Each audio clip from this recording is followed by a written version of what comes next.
Hey guys, what's up and welcome back to another video. And with today's vlog guys, ay babiyahe po tayo ngayon papuntang Burgos. So ito na po ang natitirang huling linggo bago po ang brigada namin. Kaya sulitin na natin ang ating bakasyon.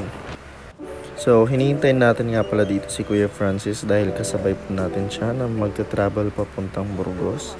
At ayan, konting vlog lang tayo dahil medyo mahaba-haba ang biyahe at baka di kayanan ng cellphone. So nag-stop over din kami dito sa Alaminos para sa aming brunch. Actually brunch na to, early for lunch and late for breakfast. Ayan guys. Then back to travel. So rides.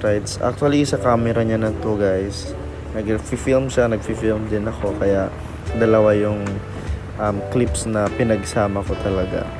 And siya yung medyo mahaba-haba na yung video dahil mula Mabini hanggang Burgos to church ay na-record niya na yung aming pagbabiyahe-biyahe. And maganda pong mag-rides dito guys kasi wala pong masyadong traffic. Sakto na.